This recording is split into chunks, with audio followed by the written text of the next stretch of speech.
Sponsored by Mortgage Right. I'm your host, John Sarianides.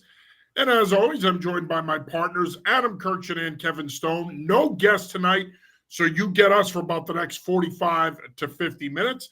At the top of the hour, I will be joined by Jordan Colbert for Field the Draft. Jordan is a defensive back from URI who made quite an impression a couple weeks back at the Rhode Island Pro Day, which featured Bryant and URI. So I'll be speaking to him at the top of the hour for Field the Draft. And tomorrow night at 9, I'm scheduled to have John Pupil, safety from Boston College. All right, gentlemen, how are you this evening? Doing good, boys. How are you? I'm doing great. Doing all right. We're getting into the nitty-gritty now. We got about 24 days until the NFL draft, and for the next 3 weeks, I'm all draft. I've got a ton of stuff to write, so that's what you find folks out there have to look forward to over at anyfootballjournal.com. It's a busy time of the year. Kirkshin and I were down at UConn on Saturday. I was at URI on Friday. Kirkshin and I are scheduled to go to UMass on Saturday. Kevin, you'll be at Harvard and BC.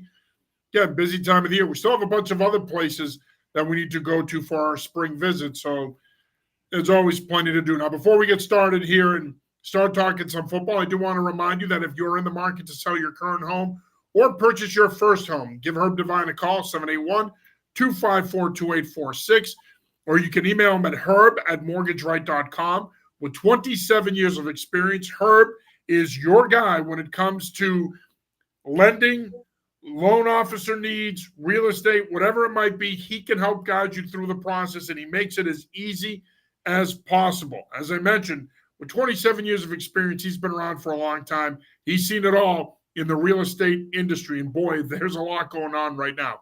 Again, give him a call at 781-254-2846 or shoot him an email at herb@mortgageright.com. He and his team are available anytime, including nights and weekends. All right, gentlemen, lots to talk about tonight, and kind of a diverse show. We're not just going to focus on the Patriots. We'll talk some Patriots, some college football. We'll even delve into some high school football as well to wrap up the show. Of course, as I mentioned, the draft is 24 days away. It'll commence on Thursday night, April 25th from Detroit. And we talked about this last week with Sophie Weller, but I think after getting through Jaden Daniels' pro day last week and Drake May's pro day, I think it's pretty safe to say that the Patriots are going to take a quarterback at 3. I think it would be an upset if they traded down. That's the expectation. Look, I've said this to you guys off the air. I'm reading the tea leaves here, and unless he gets taken at 2nd overall by the Washington Commanders, I'm starting to get the sense here that Drake May is their guy. I think if he's there at 3, I think they're going to take him. What is your – for 2 things here. 1, what do you make of the pro days last week for Jaden Daniels, Drake May? And 2, do you agree with me? Is he the pick if he's there at 3 for the Patriots? Well, I don't make too much of pro days in general because you're throwing against air. Like, there's nobody playing defense. You should look good at a pro day. I mean, I feel like you can only hurt yourself. I mean, maybe you can help yourself at one of these things. It just seems so basic. But I feel like it seems to me from them talking about both players and the amount of guys they sent to their pro days, I feel like if Daniels or May is there, they're going to take him. I haven't, I'm not privy to those conversations that they've had about either guy, but I think both would be a good choice. I obviously like Daniels a lot, but I think they seem to really talk up May lately, like in any opportunity when they've had to. So I think they'll take a quarterback. I think one of those guys, either May or Daniels, I think is going to be there for them. So it's just a matter of whether or not they like him as much as everybody says they do. Yeah, Adam, I'm with you. The pro days for me, I feel like guys can only hurt themselves maybe more than help themselves usually. The other day, and John, I know you scoffed at this, when Joe Milton did his, he went outside and went and threw in the wind. And I know, yay, deep balls. But to me, there was just something to be said about getting out of that comfort zone on a day where everything is set up for guys to be perfect. You know what I mean? So I thought that was something to take note of, just the fact that he was willing to do it. And look, it's Tennessee. It wasn't, 45 and raining, but still the comforts of the indoor facility, it's why guys do what they do on pro days. So that kind of impressed me a little bit, but overall, I'm still team trade down. I'm resigned to the fact at this point they're probably going to take someone, but I still think that's the way that they should go.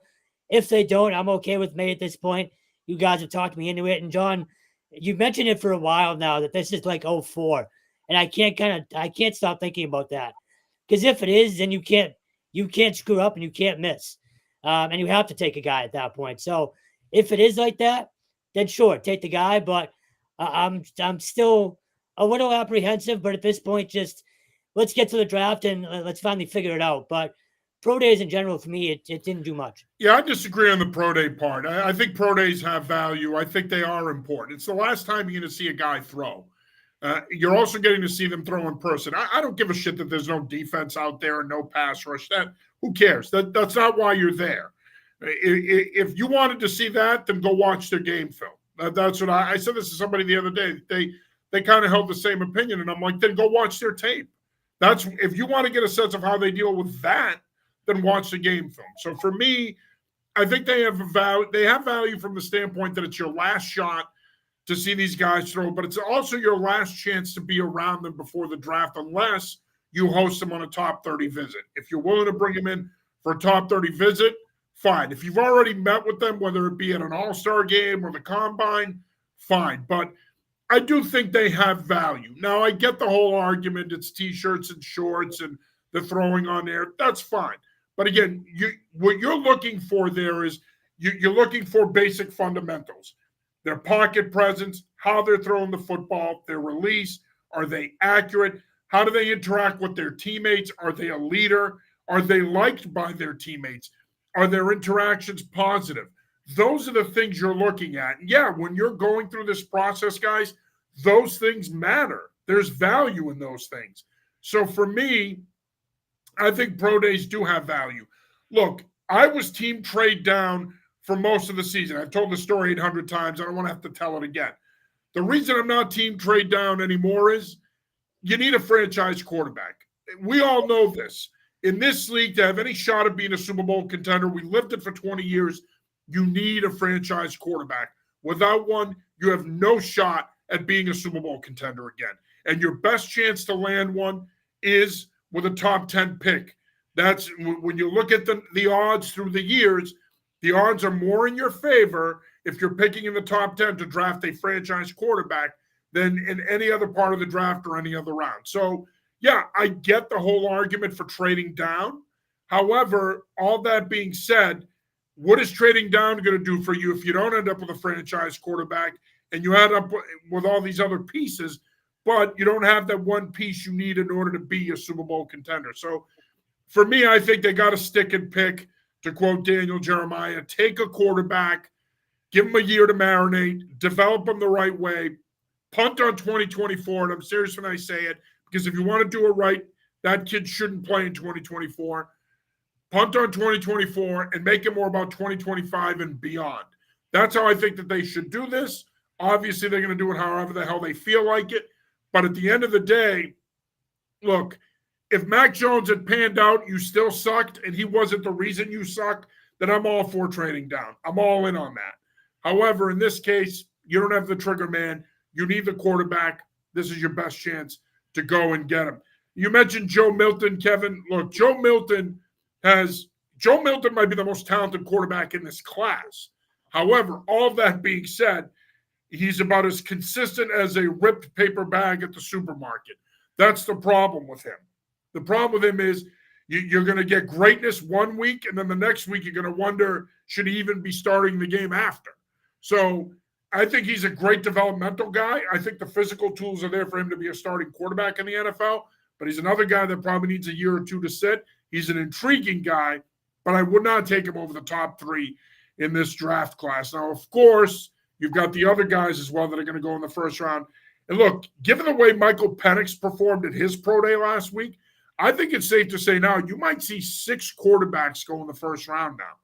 I don't think it's a stretch, guys. Obviously, the top 3, but then you got McCarthy, you got Nix, you got Penix. You could potentially see 6 quarterbacks go in the first round, which is crazy to think because on average, you usually get 3 or 4.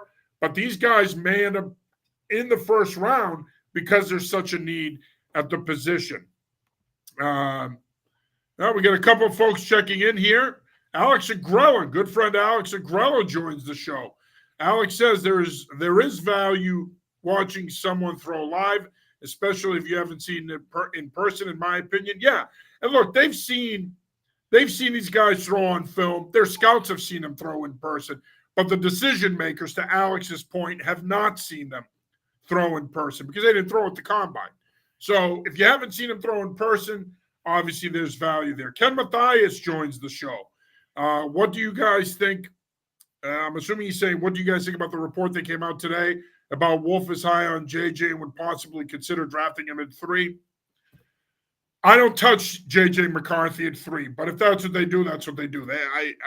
We can't control what they do. What are your thoughts on that? Look, I feel like over the last month that JJ McCarthy's stock has flown like way off. Like he's, I mean, but by the end of the week, you'll have people saying he should go number 1. Like a lot of people that really dig in on McCarthy love him, and I don't see it as much. Like I don't know what I'm missing, but it seems like he's got a lot of people who really love him. So I mean, he could sneak into that top 3, I think. But you know, I'm not crazy. But out of the guys that are outside that top 3, one of the guys that I think I like the most is Bo Nix, but that's been sort of a while with me for him, even going back to his Auburn days.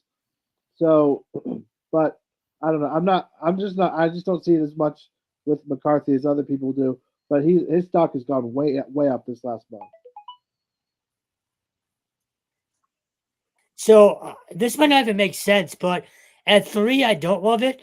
But if they traded back and then took him, I'd be fine with it. So it's a weird answer, I know, but overall, I wouldn't hate him being here.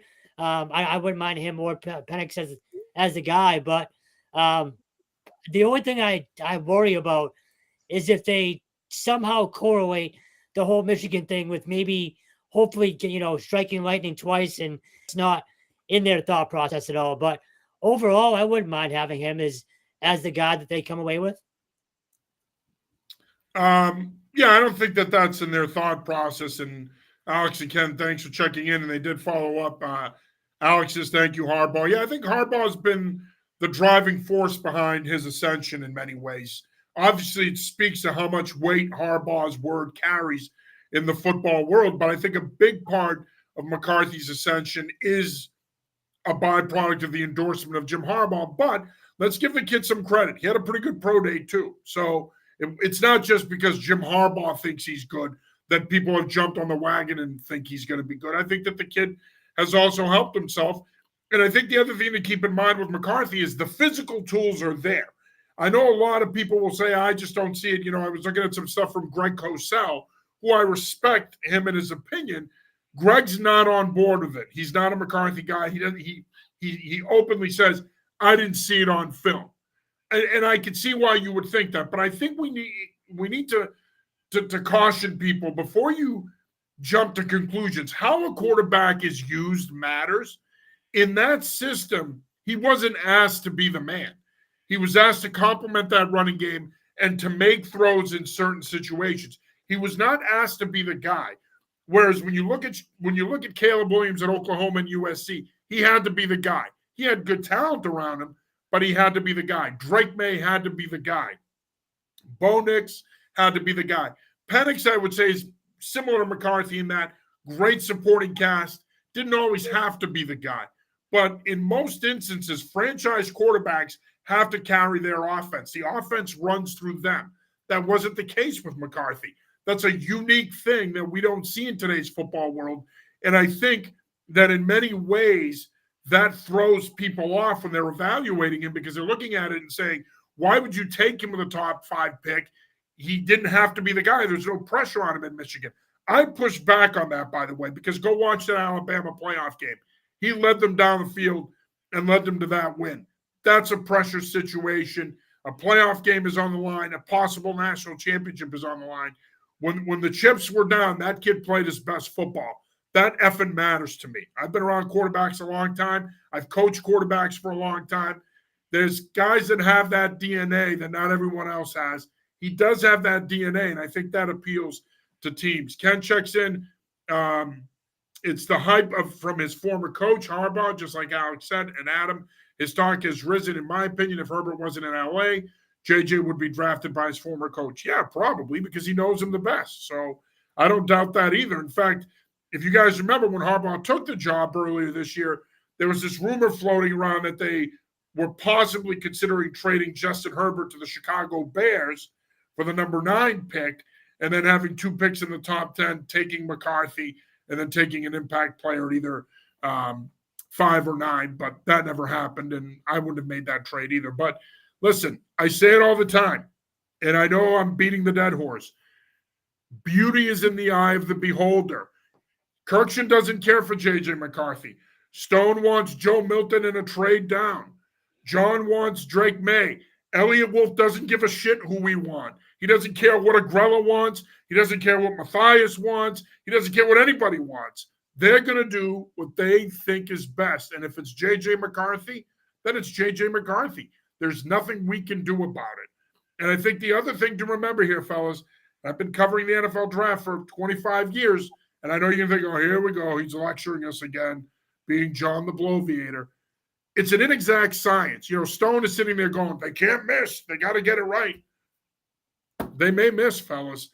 Remember, Tom Brady was pick 199 of the 6th round. If that doesn't illustrate how much of an inexact science it is, I don't know what does. Joe Montana was a 3rd-round pick. Those are arguably the 2 greatest quarterbacks of all time. The Kansas City Chiefs had to trade up 17 spots to draft Patrick Mahomes 10th overall in 2017. Those are arguably the 3 greatest quarterbacks of all time. So if you take Peyton Manning out of the equation, John Elway, Dan Marino was picked in the 20s in his draft in 83. If you take those guys out of the equation, it's an inexact science. You can get a great quarterback in any round. So we'll see there. Certainly the Patriots have other needs as well. Mock drafts are plenty out there now. I wanted to ask you guys this real quick before we move on here. Where do you want to see them go with that 2nd-round pick? Wide receiver, still a pretty pressing need. Offensive tackle, still a pressing need. Where would you like to see them go with pick 34? Well, I mean, what's kind of lucky is that everybody seems to be saying that offensive tackle and wide receiver are 2 of the deepest positions in the draft. So, I don't know. I'd kind of like to see them get a tackle. Yeah, so would I. I just think you don't want to get one of these quarterbacks killed. You know, you get somebody, and if it's a deep draft, maybe you can move up a little bit. Who knows? I don't think they. Well, maybe they can take like a 3rd or a 4th round wide receiver too, but I just think left tackle is such an important position. If they can find a decent one there, I think they should do it. But they got needs at receiver too, so I mean, who knows? But I would prefer them to take a tackle. Yeah, no, that's an easy one. It's either tackle or receiver. You have so many holes, but those are the main 2, aside from a quarterback. So we're all in agreement here. That's an easy one.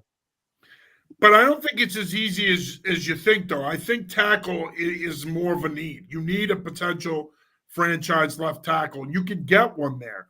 There's going to be guys there potentially if Tyler Guyton falls out of the 1st round, although I think that's a stretch. Jordan Taylor, Patrick Paul. There's going to be guys there that profile as possible future left tackles. And for me, I just think if you can get that kind of guy there, I think you got to take him. I really do, because again, I understand the need at receiver, and I'm not downplaying it, because I think this is a deep enough draft that I think in the third round you can get a Jalen Polk, a Roman Wilson. There's going to be those kinds of guys there. Xavier Worthy probably goes in the second round, but Baker from UCF is another guy that could potentially be there. They visited with him. You can address the receiver position later on in day two. But man, at that 34th pick, I want to see them do one of two things here. I either want to see them trade back into the first round and make a run at a guy like Guyton potentially, or again, you stick and pick at 34 and take a guy that profiles as a potential future left tackle. It's a gaping hole, in my opinion. The rest of your offensive line, I think, is pretty well set up, provided you stay healthy. But you need a left tackle. I think that should be a priority over receiver. Again, the other thing we got to keep in mind here is, right, how is the board shaping out? Are guys falling? Some guys are falling. We saw last year with Christian Gonzalez. He kept falling.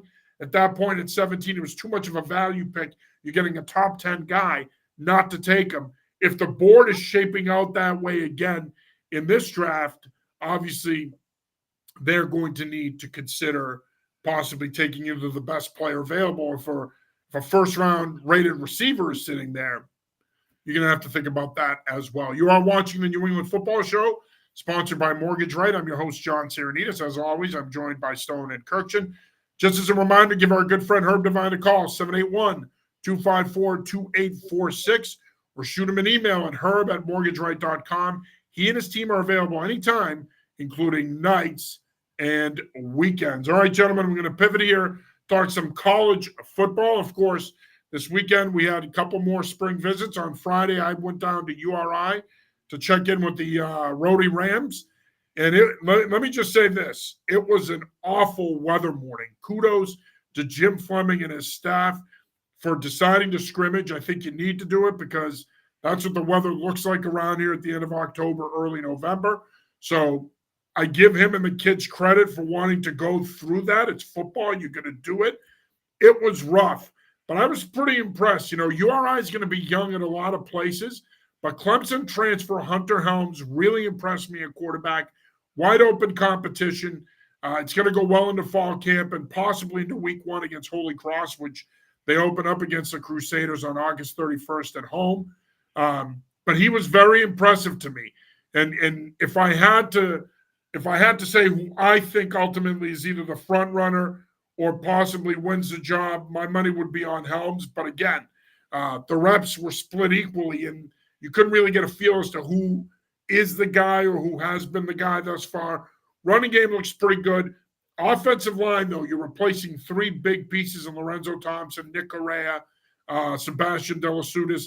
Replacing those guys is going to be hard. But URI looks young, but it's your typical URI team. They're going to be well coached. They're going to be tough. And if nothing else, this staff has proven that they can recruit in the portal and bring guys in. Despite the fact that they look young, this is a team that's probably going to make some noise again. I mean, I feel like URI always has a lot of talent. The times that I've seen them in person, I'm always like, whoa, this looks like an FBS team. This looks like a Power 5 team. You know what I mean?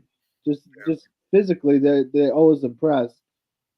For them, and they'll probably tell you the same thing, is they just got to be more consistent. You know, they when they get some positive momentum, they got to keep it going. They can't let one loss turn into two losses. That's the only thing I've noticed about them over the years is they're very good and their ceiling is pretty high. But sometimes they just sort of catch a couple losses and it sort of derails their season. But I fully expect this team to be in the mix in the CAA. So it's weird. You lose Kasim Hill, but I almost feel like they're in a better position now, flying under the radar a little bit. I mean, how much did we talk them up starting this time last year? And they ultimately couldn't, live up to expectations. So I think with the weight of, 36-year playoff drought now, still, kind of hovering over them, I think flying under the radar might help them out a little bit. And then don't forget, you now have Bryant in the CAA with them. So that's someone you can kind of, measure yourself with every week and keep looking at the standings. So I think that helps them in terms of motivation as well. But it all comes down to, we keep talking about it. Can you end that playoff drought? Whether they have the same amount of talent, the CAA is the CAA. It's going to be competitive, and every single week you're in a dogfight. So again, I guess having expectations a bit lower, I feel like it could help them this year. Yeah, I agree. And I do think it's interesting because when you watch Hunter Helms, you watch Devin Farrell, the two of them are going to compete to be the starter, different types of guys, but both are going to fit in Pat Murphy's offensive system. I think the key for them is going to be how do you replace some of the guys you lost up front on both sides of the ball. But as you guys have both pointed out, I mean, this program has a lot of talent. I mean, you look and see Lorenzo Thompson could very easily get drafted day 3. I think Nick Correa ends up either getting drafted late or he ends up a priority free agent. Jordan Colbert is going to be on with me next.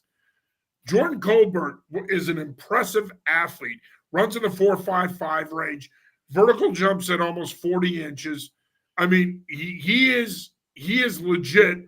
And in today's day and age, where you're looking for guys that can be those 3x3 safeties that can play in all packages, he can be that guy. So the talent has been there. To Adam's point, they always seem to hit a rut halfway through the season. They lose 1 or 2 games there that stunts their momentum, and now they're playing for their playoff lives going into the final weekend of the season. They're going to need to be more consistent. I think there's going to be some growing pains there early, but this team is too well coached. There's too much talent there. They're not afraid to go into the portal and fortify the roster. I think this team's going to look a little different come fall camp. I think you're going to see them go back into the portal and fill a couple of other needs. But make no mistake about it, the talent is there. They've been one of the more talented teams in New England in recent years. And, of course, Adam, you and I on Saturday, we're down at UConn doing our spring visit with the Huskies.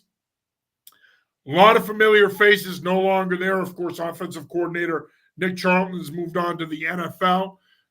Guard Christian Haynes is going to be moving on to the NFL. Eric Watts, Sequoia McDuffie, some guys, Jackson Mitchell, that have been stalwarts for this program the last couple of years are gone. But as both you and I talked about in our spring visit post-game recap, or whatever we want to call it, there's still plenty of talent back, and there's still plenty of guys that have a lot of experience that are back that are going to hopefully help this program turn things around this year. Yeah, I think I mean, a lot of the guys that we saw out there the other day were guys who were probably freshmen a few years ago. We saw them for the first time, like Taquan Roberson, the quarterback. This guy is a terrific athlete, spins a really nice football. And Victor Rosa, is a guy that's battled injuries. Like, a lot of these guys have battled injuries. I think that's really kind of the key for this UConn team. Stay healthy, although they have pretty good depth, but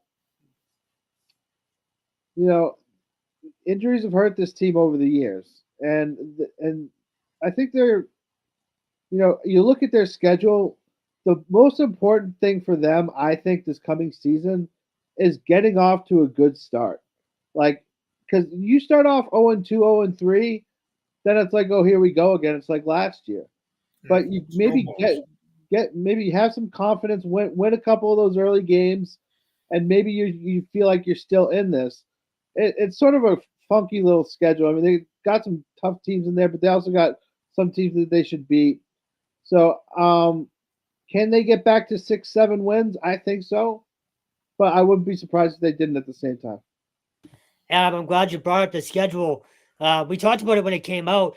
I think it's 6 straight home games that they have at one point this year. That's where I think they have to make their money. You have to go 5-1, 4-2, bare minimum. You have to take care of your quote unquote home field advantage, and that home field advantage was coming back last year. They were starting to get a lot of people in the stands, so I think that's a huge spot. Obviously, I wasn't with you guys the other day, but I'm curious. It's year 3 under Mora. Does it feel like they kind of knew, I guess, what to expect? And I guess just what was the buzz under Mora? Because we talked about it, or I talked about it last year. They've done this backwards. You made the bowl run in his first year, then you completely go the other way last year. It's a big year for him too, in terms of establishing his program. So I guess my question is just, what was the atmosphere like there on Saturday? The atmosphere is good. Look, they practice hard. They're well coached. New defensive coordinator Matt Brock, I think, is bringing in a solid scheme. They'll be better on defense. It'll be interesting to see what they're going to be like on offense. I don't know if they're going to resemble what they've been the last couple of years under Nick Charlton, but I think, to me, one of the things that I picked up on, there's definitely a sense of urgency there to get this turned around. Year 3 is a big year when you talk about program development. If you're going to develop a program that's consistently competitive, year 3 is the big year. That's the year that typically you have to make the biggest jump. We saw that, and I agree with you wholeheartedly, Kevin, that they did do it backwards, going 6-6 that first year, going to the Myrtle Beach Bowl, losing that game, finishing 6-7. That actually probably should be what they should be this year. I think that they have enough experience back along the offensive line. You bring back Valentin Sen, Chase Lunt. Quarterbacks, look, it's a competition. Just like URI, I don't think we're going to really know who their starter is going to be probably until a week or two before the Maryland game, if we even know by then. But it's Roberson and Fagnano again. Tucker McDonald, the pride of Wachusett, he looks pretty good. Both Adam and I were very impressed with the true freshman Cole Welliver out of Texas. Of course, he played for Jason Witten at Liberty Christian. So, this is a program that there's talent there. You're replacing a lot of key guys, but is there enough talent there to get this thing to 6-7 wins? It's hard to say. It's hard to say because, excuse me, when we watched them play last year, especially in that BC game, it felt like they were one skill guy short. And I'm not sure, and again, a lot can happen the rest of this offseason. Certainly they could go into the portal. I'm not sure that they're explosive enough on offense to beat people like that, to beat teams like that. They hung with BC, but as you remember, Morris said after that game that Boston College was a completely different team than the one they beat 2 years ago. So, I think it's one of those things where you can sense that there's a sense of urgency there. We got to get this thing going. But at the same time, from a composition standpoint, the roster is very similar to what it's been the last 2 years. Well, it's good to hear. I was worried about that because, again, just that year 3, the way they've done it, it wasn't supposed to go that way. Like, you're supposed to be progressing into year 3, not rebuilding, but they sort of are. Like, last year was a disaster. So it's not your prototypical year 3. That's why I was curious about the atmosphere. And I believe they have 8 home games. So if that's the case, to your point, they need to capitalize on having that many home games. You have a stretch of 6 in a row at home, and then they play a lot of the same people they played last year. You have got to find a way to capitalize on it. There's no reason why they don't at least improve by 2 or 3 games. If they improve by 3 games, they're a bowl team again. But I think the other thing to keep in mind is that UConn is a tricky place. We were talking about this before we went live. It's a basketball school, and that's great. But they have made an investment in football. They want to be good in football. And I know there's been people outside of Connecticut that have said, why are UConn and UMass putting all this effort into football? They're never going to be good. First of all, that's not true. They can be good. Both have proven in the past that they can be good. But the other thing is this. The money is just better in football. You need to be good in football. Yeah, March Madness is great. And that's a great TV deal for colleges.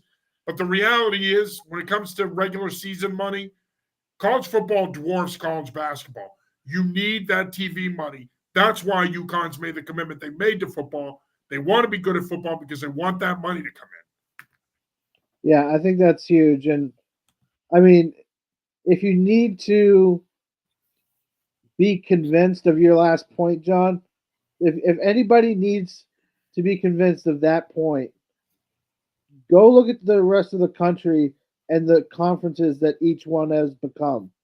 Yeah. Did USC and UCLA move to the Big Ten because of basketball or football? It's right. football. It's football. Like, Football is the straw that stirs the drink. Whether people want to believe it or not, football is the breadwinner. It pays for a lot of other sports. Yes, it does, and I just find it funny when I don't know, like when people lose sight of that. Like, why are all these teams moving to different conferences then? Yeah, it's not because of hoops. It's all hoops. It's TV money and TV money and basketball and football. It's all this TV money that is thrown around. I mean, those are contracts for the football team, Right. So well, look at the SEC as part of that new TV deal. What do they get? $60 million a program? It's unbelievable. $60 million a program just from football alone. Why do you think there's already talk about expanding the 12-team playoff? They're not stupid. They know that if they get to the right number, that tournament will rival March Madness and bring in more money. They're not stupid. They know that. That thing, by the way, is going to have 32 teams in 10 years. As it should. And why not? I know football is a different deal. I know you're never going to see the 2-15 upset or the 3-14 upset because football is a different deal. It's not dependent on hitting shots. Football is all about physical ability. But to your point, Adam, if they think they can capitalize on it and monetize it, I think within the next 3 years it'll be 16 teams, at least 14, but potentially they'll add 4 more. It's going to be bigger than the FCS one, which is like 24 teams now, is it? Yeah, I was just going to say that's the perfect number, I think. The FCS tournament, I mean, we've talked about it for 3-4 years now. It's one of the best times of the year because it's not every single team. March Madness is 70 teams now? Like, ultimately, it's... And they're talking about expanding it to 96. Yeah, so... Which is absurd. And one more thing with UConn, too. UMass getting the MAC, if that doesn't motivate UConn, I don't know what will. That should be a motivating factor for them as well. Well, I think UConn... I agree with you. Not to cut you off, but I agree with you. But I think that the one thing, and Adam and I talked about this the other day, I do think the one issue you have with UConn, though, is the Big East in basketball. That there's a lot of UConn people that don't want to leave the Big East for hoops. And I think as long as that contingent is there, and if it's a big donor contingent, that's going to be a hard deal. I do think, though, that there was a real strong push to get into the Big 12. I think a lot of people at the school wanted it because they knew what it meant for the football program and the money that was going to come in. But I still think they're going to have a hard time with the Big East aspect of this, which goes back to what Chip Kelly said in December, and I think it's so true. We're going to get to a point where football has to separate itself and be its own entity, and then there's everything else. That's the only way this is going to work long term. Yeah, 100%. At least at the FBS level, right? I mean, FCS is different, but at the FBS level, football is probably going to have to separate itself and kind of become its own thing because, I mean, you mentioned the move to the Big Ten, Adam. I mean, are you going to ask the track and field teams and the tennis teams in California to travel to Rutgers for a tennis match? You're not going to do that. Yeah, let's get on a plane and go 3,000 miles across the country to play in doubles. Like, it's not going to happen. It's awful. So, and I'm not shitting on tennis. I'm just saying it's not a money-making sport. It doesn't generate revenue for these schools. I think that's the other part of it here too is a lot of these athletic departments are cutting back now. And so if you want to add programs or continue to fund programs, you need to bring in more money. The easiest way to do it for a lot of these programs is football. Speaking of UMass, tough weekend for the Minutemen. Of course, they are in spring ball now. Adam and I will be making the trip to the other side of the universe on Saturday to visit with the Minutemen at McGuirk. Tough weekend for the Minutemen. Both starting running backs, or their top 2 running backs, I should say, K'Ron Lynch-Adams and Greg DeRozes enter the portal at the end of last week. Lynch-Adams on Thursday, DeRozes on Friday. We've written about it. We haven't been able to confirm it, but it sounds like it's legitimate. DeRozes, as of Saturday, was still on the roster. Lynch-Adams was not. I have not checked since. But if, in fact, they both have hit the portal, and this is not a knock on the other kids that are on the roster. There's still another 5 running backs on the roster. But if, in fact, they've entered the portal, this is a big blow for UMass. Yeah, 100%. I mean, Adams is a really good back. I've really liked him. Like he's been a silver lining for them in a lot of their losses. Um, he's a tough runner. He runs well between the tackles. And then DeRozier's is like the perfect complement if you have a guy like Adams, because DeRozier's is like a speed guy. He gets to the corner well. He's fast. Like he's a really explosive kid. So I think these are two guys that would have played a lot this year, 100%. And it's just too bad that they're leaving. But I don't know the particulars of it. But it's tough for UMass. Those are both good players. So, John, you said it wasn't confirmed. I talked to someone close to the program. They said that both guys have gone in. So, it is official as far as we know. But I couldn't believe it. Like, you guys both texted me on Saturday morning, and I couldn't believe it. Don Brown had just talked very highly of both of them on, I think it was Tuesday, which was their first day of practice. And then just have them leave is, and I know you always give me crap for hyperbole, it really is stunning, given the fact that Don Brown was ultimately, it seemed like, going to rely on both of these guys pretty heavily. Like, what was it, 2-3 months ago when Lynch Adams said he was coming back?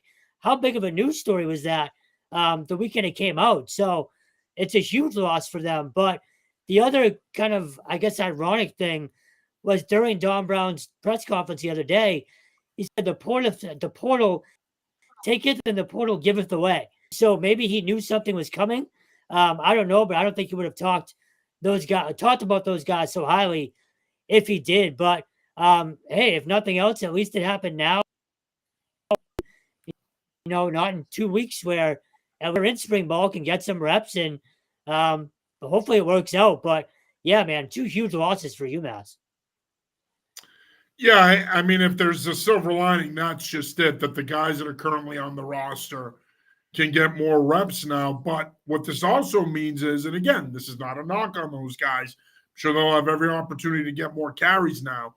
But I think what this does also mean is that UMass will probably now hit the portal and try to find at least one, maybe not, if not 2 or 3 running backs to bring in to the fold that might have more experience and might be able to step in and play right away. They did not, when you look at their 2024 recruiting class, they did not bring in a running back in that class. They had 20 transfers. There wasn't a running back in that group either. So they clearly were leaning on Lynch Adams and DeRozier's to be their top 2 guys. And for the 2 of them to leave, or to at least try to leave to enter the portal, again, this is college football today, ladies and gentlemen. This is what has happened now. And I think this is the problem with where the sport is.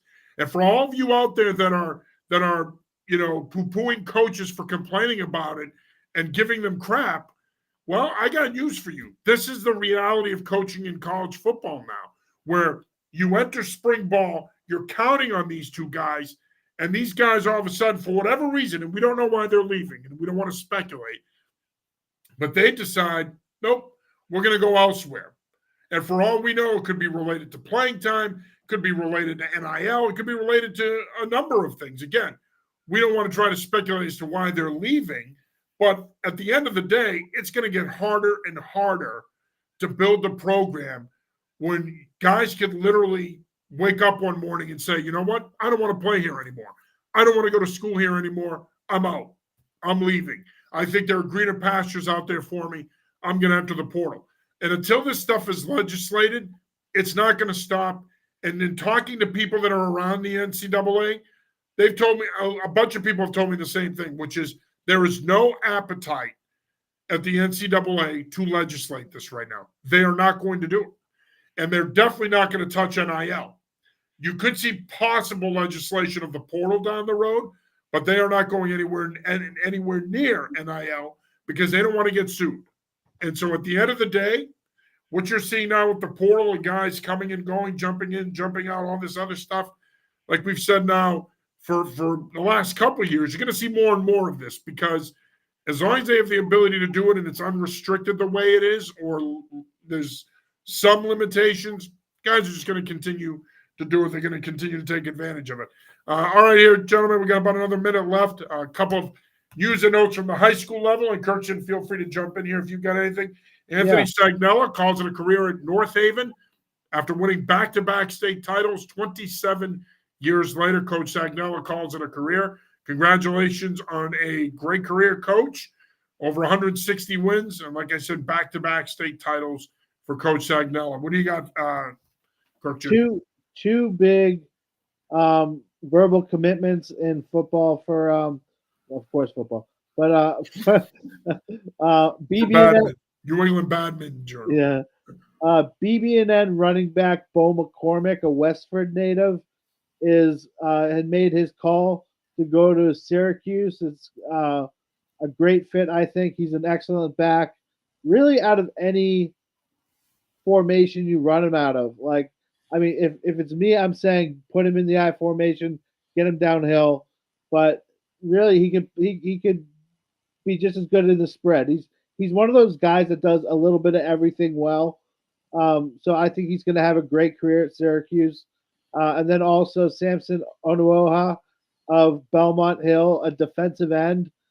All right, this guy has only played 15 games of his career because he comes from London and he was a basketball guy. But now he's going to Duke. He announces his intentions to Duke. I think both these guys are going to have great college careers. I'm so happy for them. Just one thing for me, I wrote about it today at anyfootballjournal.com. The Windham, New Hampshire high school team will be heading to Ireland in August. They are going to be the first New England team ever to play a game internationally. I couldn't believe it when I heard that. I assumed a powerhouse in Connecticut or any of the powerhouses here would have done it already, but the smallest Division I school in New Hampshire will be making history. So a great story. Head over there and help them out if you can, fundraising-wise as well. But pretty wild to be, that small of a school in New Hampshire and making that kind of history. So a great story for that program as well. They'll be heading over there in August. Yeah, and I had Coach Byrne on the coaches chat a few weeks ago, and he talked about the opportunity to go over there and what it means for Windham and what it means for New England high school football. It's certainly an awesome opportunity, and we're going to retweet out any fundraising information that Coach Byrne and his staff put out in regards to the trip. Again, it's a tremendous opportunity for the kids. And just one more thing about Bo McCormick. I mean, you're talking about one of the best backs in state history. He will be certainly in that conversation if he isn't already by the time he's done after this year. It's a hell of a get for Syracuse. I mean, you get a kid of his caliber. He is a guy in this day and age of spread offenses. If you get him going downhill, he's a workhorse type of back that can absorb 25 to 30 carries a game. I think he's a tremendous pickup for Fran Brown and his staff to get him to commit to Syracuse. And again, BB&N, Mike Willie does a tremendous job there getting his guys recruited. What else can you say? I think Anthony Fucillo is on his way to doing that as well at Belmont Hill. You're going to start to see more and more Belmont Hill guys getting offers and committing. I think it speaks to Knapsack football in New England right now is so strong when it comes to recruiting and guys getting recruited. It's fantastic. So congratulations to Bo. One other thing, Tommy Rupley of Belmont Hill, the other defensive end, he's on the other side of Sampson. Rupley just picks up a Penn State offer, I think on Friday or Saturday. So that's huge for him, obviously. And when one like that breaks, a whole bunch of others are coming as well. So he should, so it's just great for him. And just another point about Syracuse is back when we talk about this a lot, like the 90s, like I felt like the 90s Syracuse did an awesome job of recruiting Massachusetts. And now you see them getting in there again. BC does not want Syracuse to set up shop in Massachusetts because there's some great players here, obviously, and they don't want to lose them. Yeah, no, I agree. All right, gentlemen, great job as always, and we'll do it again next week. All right, that'll do it for this week's episode of the New England Football Show. For Kevin Stone and Adam Kirkchin, I'm John Sarianides. Until next week, peace.